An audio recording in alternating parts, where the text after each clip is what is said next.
Hello guys, welcome back to code with Suraj. तो आज हम लोग बात करने वाले हैं इनलाइन और ब्लॉक एलिमेंट के बारे में। ठीक है, आइए बात करते हैं इनलाइन एलिमेंट के बारे में। तो इनलाइन एलिमेंट बेसिकली करता क्या है कि ये कभी भी खुद से न्यू लाइन नहीं लेता है, ठीक है ना। और ये हमेशा इसको जितनी विड्थ की जरूरत होती है उतना ही विड्थ लेता है। ठीक है, मैं आपको इसका एग्जांपल बताता हूँ। जैसे कि मान लीजिए हमने यहाँ पर एक पैराग्राफ लिखना है, ठीक है। This is demo paragraph and welcome to code with Suraj. ठीक है, तो ये जो कोड विद सूरज लिखा हुआ है, मान लीजिए हमें इसे एडिट करना है, ठीक है, बोल्ड करना है या फिर इटैलिक करना है। ठीक है, तो इटैलिक करना है तो हम यहाँ पर आई टैग ले लेंगे, ठीक है, या फिर स्पैन टैग ले लेंगे और इन दोनों को क्लोज और ओपन कर देंगे। जैसे कि मैं यहाँ पर मान लीजिए एक स्पैन टैग ले लेता हूँ, ठीक है, और यहाँ मेरा स्पैन टैग क्लोज हो गया, ठीक है, यहाँ पर इसके बीच में, ठीक है, और ये यहाँ पर इन दोनों के बीच में हम करके यहाँ पर इसको एक स्टाइल दे सकते हैं या फिर इसे एडिट कर सकते हैं। तो यहाँ पर स्पैन टैग एक इनलाइन एलिमेंट है जो कि यहाँ पर हमारे एक पर्टिकुलर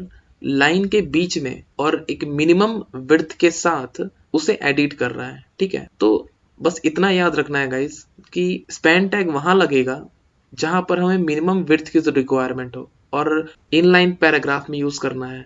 ओके, तो आइए देखते हैं इसका प्रैक्टिकल।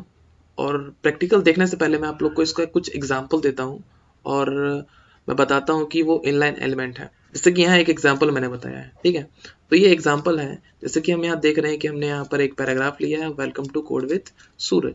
तो मैंने इसे क्या किया है, एडिट करने के लिए मैंने स्पैन टैग लगाया और उसके अंदर एक इनलाइन स्टाइल दे दिया। ये इनलाइन स्टाइल है गाइस, जो कि अभी हमने नहीं देखा है। हम अपने अगले सीरीज में, जो कि हमारे CSS पे ही बेस्ड होगी, ठीक है, उस पे हम लोग बहुत अच्छे से ये CSS के मेथड जो हम बोलते हैं, इनलाइन CSS, एक्सटर्नल CSS, इन पेज CSS, ये देखेंगे। ठीक है, तो अभी बस जानिए कि ये सिनेरियो हमारा इनलाइन का है। ठीक है, तो यहाँ पर क्या होगा कि ये ऑटोमेटिक रेड हो जाएगा। तो आइए इसका प्रैक्टिकल देखते हैं। और प्रैक्टिकल देखने से पहले मैं इसका आप लोग को कुछ एग्जाम्पल दिखा देता हूँ। जैसे कि यहाँ पर कुछ एग्जांपल्स हैं, जैसे एंकर टैग हुआ, अबर टैग हुआ, एक्रोनिम टैग हुआ एंड सो ऑन। यहाँ पर ये सब टैग हैं। अगर इन सब टैग के बारे में आपको नहीं पता है गाइस, तो डिस्क्रिप्शन बॉक्स में मैं इनका एक पर्टिकुलर पेज बना दे रहा हूँ, ठीक है, जो कि नोट्स का काम करेगा। हर एक टैग क्या काम करता है, ठीक है, किस लिए यूज करते हैं, आपको वहां पर प्रोवाइड हो जाएगा। ठीक है, आप वहां से लिंक से डाउनलोड कर सकते हैं और देख सकते हैं और अपने पेज पर इम्प्लीमेंट कर सकते हैं। तो आइए देखते हैं स्पैन टैग के साथ हम लोग अपना इनलाइन एलिमेंट कैसे यूज करते हैं। तो गाइस, जैसा कि आप लोग देख सकते हैं, सबसे पहले हमने एक बेसिक स्ट्रक्चर HTML का ले लिया है, ठीक है, और उसमें हमने हेडिंग यहाँ पर इनलाइन एलिमेंट, जो कि हम प्रैक्टिकल करने वाले हैं सबसे पहले, उसको यहाँ पर लिख दिया है। ठीक है, और पैराग्राफ टैग में सबसे पहले हमने एक पैराग्राफ ले लिया है और हम अपने ये कोड विद सूरज है, ठीक है, इसको हम लोग टारगेट करेंगे। ठीक है, तो मैं क्या करता हूँ, एक इनलाइन एलिमेंट ले लेता हूँ और उसके बीच में इसको लिख लेता हूँ। ठीक है, जैसे हम लोग का इनलाइन एलिमेंट स्पैन है और स्पैन क्लोज हो गया। अब हम देखते हैं कि क्या इस पे कुछ फर्क पड़ा।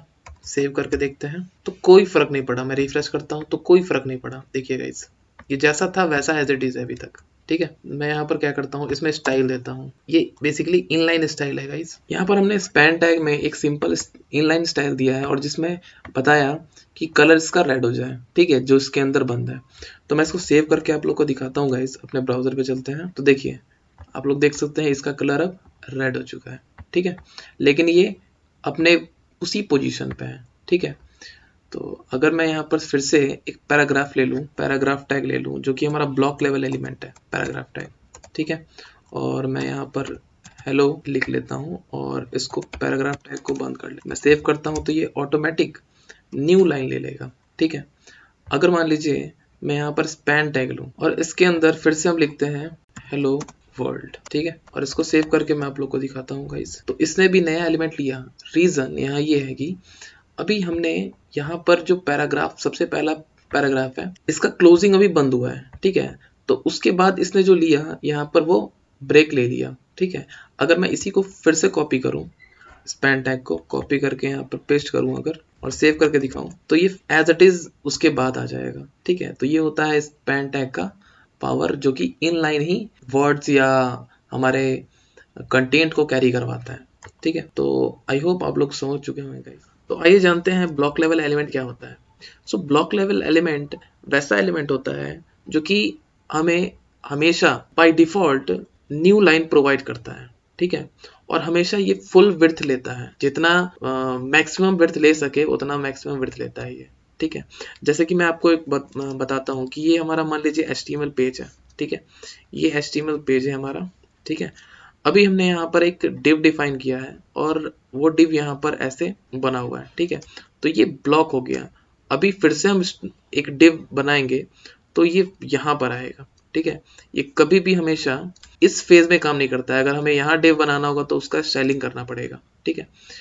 तो ये चीज होता है हमारे ब्लॉक लेवल एलिमेंट में, और वही इनलाइन एलिमेंट में हम लोग लाइन में काम कर सकते हैं। अगर हमने यहाँ पर लिखा है इस फेज पे तो हम अभी यहाँ लिख सकते हैं, फिर यहाँ लिख सकते हैं, ठीक है। तो ये इनलाइन और ब्लॉक लेवल एलिमेंट के बीच में डिफरेंस है। और इसका यूज कहाँ करते हैं गाइस, ये हमेशा कंटेनर टैग की तरह काम करता है। जैसे क्या कि जैसे मैंने बोला अभी div टैग है ये, ठीक है, ब्लॉक लेवल एलिमेंट है। ये div टैग ही बहुत सारे एलिमेंट को कंटेन करके रखता है। जैसे कि हम इमेज टैग लगा रहे हैं तो पहले div टैग लगाएंगे और उसके अंदर हम लोग इमेज लगाएंगे, ठीक है। उससे क्या होगा कि ये इमेज हमारा बाहर फ्लो नहीं करेगा, ठीक है, इसलिए हम लोग कंटेनर टैग यूज करते हैं। आइए इसका एग्जांपल दिखाता हूँ आप लोग को, ठीक है। जैसे ये हमारे पास कुछ एग्जांपल्स हैं, address, article, aside, blockquote, canvas, D tag, div tag अभी हमने बात किया।